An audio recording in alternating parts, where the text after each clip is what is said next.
Қайырлы күн, Еуразия бірінші арнасы керемет күнде сіздерге тамаша көтеріңкі көңіл күй сыйлайтын жоба қосылайық.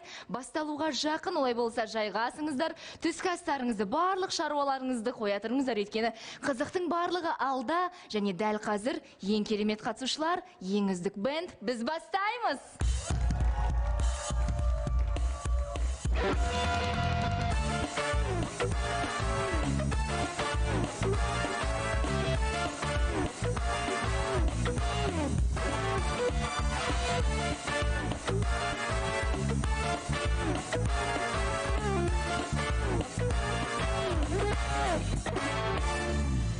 Керемет!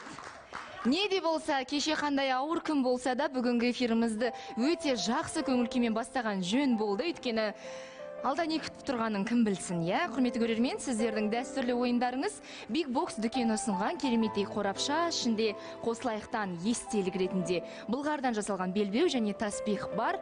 Эфир барысында біздің Асхаттар, Ақтөре, Зухра, Мөлдір, Аружандар көрсеткен 5 белгіні жазып алу керек және Instagram желісінде бірінші болып пікір қалдыру керек. Ал алғашқы белгі бізде Ақеркенің қолында. Еркек бас, ал әйел мойын дейді.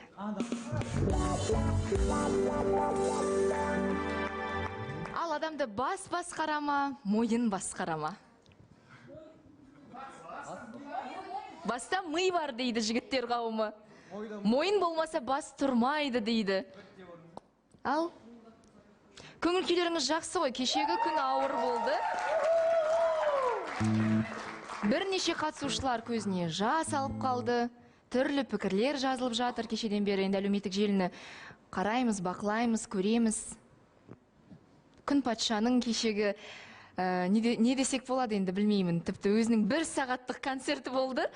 Жылау да болды, күлу де болды, мұңаю, бақытты сәті, барлығы көрермендер жазып жатыр.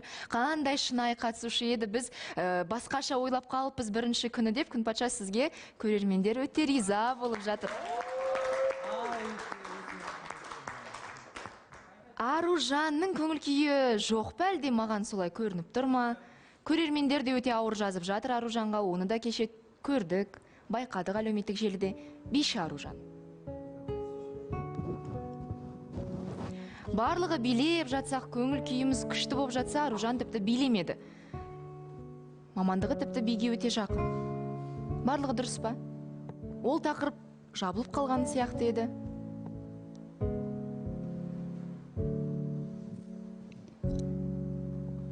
Енді кешегі жағдайдан кейін көп жаман пікірлер келді. Тек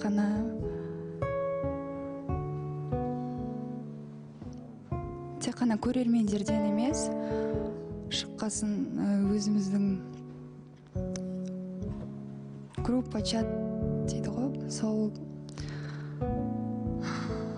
группа? Қыздар ауыр сөздер айтып, әкемнен, анамнан естімеген сөздерді кеше сол кісілерден естідім. Өздеріңіздің ортақ топтарыңызда? Иә.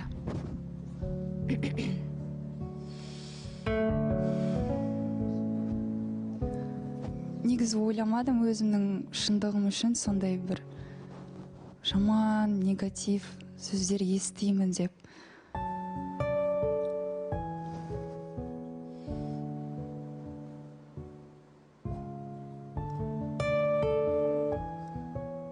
Сонда оны көрген мен кінәлі болып тұрмын да, ал оны істеген адам кінәлі емес.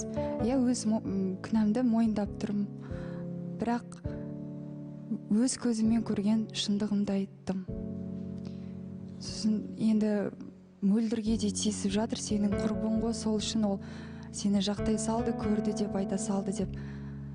Мөлдірге менің ойымша бір выгода ешқандай жоқ, өйткені оның да бір Асхат пен былығы бар ғой, алдына жатқан. Ол бәрі бірде шығатын еді ғой. Бірақ ол кезде, есіңізде болса, Мөлдірге бәрі қарсы шықты. істегенін мойнымен көтерді. Ал мұнда мен көргенімді айтқаным үшін бәрінің көзінде жаман болып қалдым.